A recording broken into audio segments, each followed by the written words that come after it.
Coucou, alors aujourd'hui on se retrouve pour cette vidéo YouTube et pour que je te décomme en fait les 3 mensonges que j'entends le plus souvent sur la sieste de l'enfant qui est de 0 à 6 ans.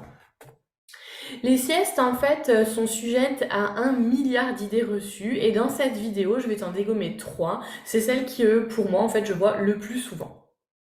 Le premier mensonge, c'est que très souvent ton entourage va te dire bah, saute la sieste, il dormira mieux cette nuit. C'est clairement une très mauvaise idée. Pour faire simple, plus ton enfant est fatigué et plus il aura du mal à s'endormir. Et le contraire est vrai aussi. Plus ton enfant dort et plus il dort. En d'autres termes, le sommeil appelle le sommeil. Un temps d'éveil trop long et non adapté à l'âge de ton enfant, répété vraiment chaque jour, peut devenir vraiment très compliqué à gérer. C'est ce qu'on appelle une dette de sommeil.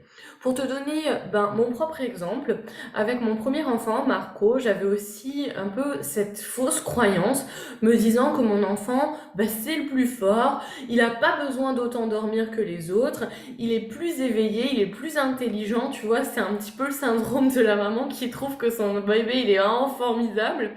Et bien sûr, je me trompais complètement. Alors, pas pour le côté bébé formidable, parce que je le trouve toujours aussi formidable, mais c'est vrai qu'en fait, ça n'a rien à voir. Le sommeil et le fait que ton enfant soit intelligent, ce sont deux choses qui sont complètement différentes. Et ton enfant, quoi qu'il en soit, il a besoin de dormir beaucoup, surtout les premières années de sa vie. Pour te donner un petit peu comment reconnaître justement cette dette de sommeil, évidemment, outre l'humeur de ton enfant qui n'est vraiment pas au top, les signes qui peuvent t'alerter sont la qualité de sommeil, la quantité pardon de sommeil diminue, les siestes sont plus courtes, les réveils se font en pleurs, le sommeil est agité, les transitions de cycle de sommeil se font très mal, les micro-réveils se transforment en vrais réveils et du coup c'est difficile de rendormir ton enfant.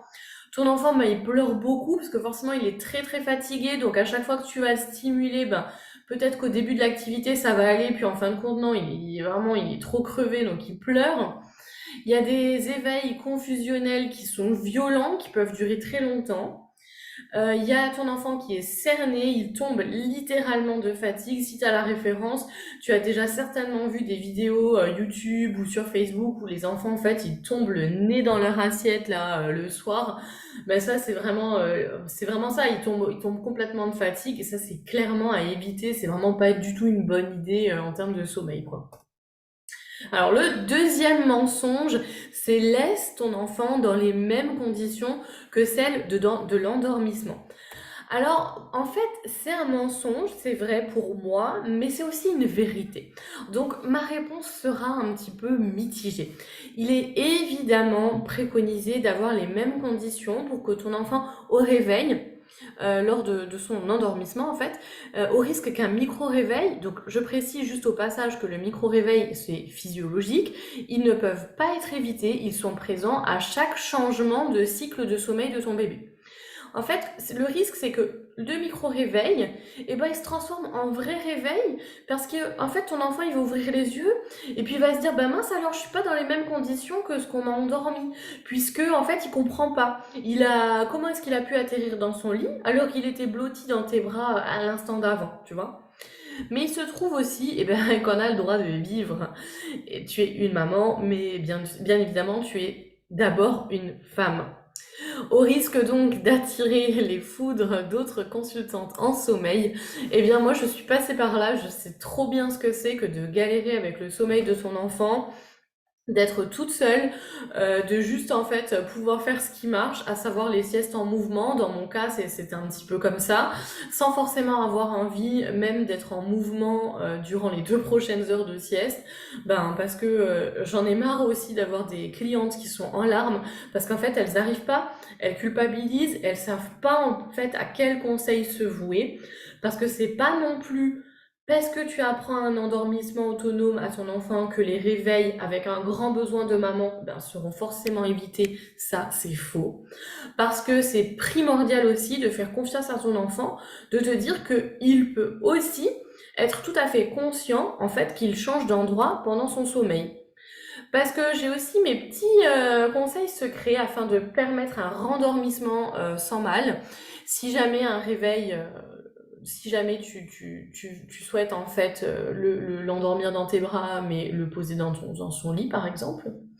Et surtout parce que ben, mes programmes et mes ateliers, je m'adapte complètement à ta vie et pas l'inverse. C'est pas juste une méthode que tu vas appliquer les yeux fermés et ciao. Non, c'est vraiment en fait, c'est quelque chose qui s'adapte complètement en fait à tes habitudes. Il y a des questionnements, il y a tout un tas de choses à voir pour que tu puisses vraiment en fait trouver la méthode qui sera la juste bonne méthode à appliquer pour toi et pour ton enfant. Alors au passage, je t'invite du coup à faire un tour sur mon site internet si tu souhaites en savoir plus sur mes offres, le programme pour que ton enfant fasse enfin tes nuits à suivre en autonomie, ou l'atelier de coaching si tu souhaites un accompagnement, en plus du suivi du sommeil de ton enfant, ma promesse étant de renouer des liens forts avec ton enfant, déculpabiliser en comprenant tes émotions, ton mécanisme de pensée et de sortir de l'épuisement maternel. Ça pour moi c'est vraiment très très important et très intéressant aussi, c'est vraiment ce que j'aime faire, c'est du coaching. Alors le troisième mensonge, c'est qu'il faut habituer ton bébé au bruit. Alors moi, pour la petite histoire, lorsque j'endormais Marco alors que nous avions de la visite, les gens étaient assez choqués, tu vois, qu'ils s'endorment pas juste comme ça, avec la présence de tout le monde, comme ça, sans son rituel. Et tout le monde y allait, tu vois, un peu avec ce gentil conseil du genre ah, mais attends, il faut qu'il s'habitue au bruit. Parfois, en fait, on me rajoutait même, mais n'hésite pas, il faut vraiment que lors de la sieste, ben, il faut que tu fasses l'aspirateur, il faut que tu vives, il faut que tu fasses du bruit.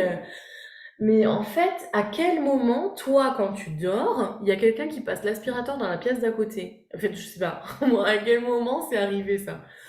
Enfin, je sais pas, si toi aussi tu as ce genre de conseils non sollicités, mais qui en plus de ça, tu vois, ont le pouvoir de te faire un peu douter, tu vois, tu connais quoi.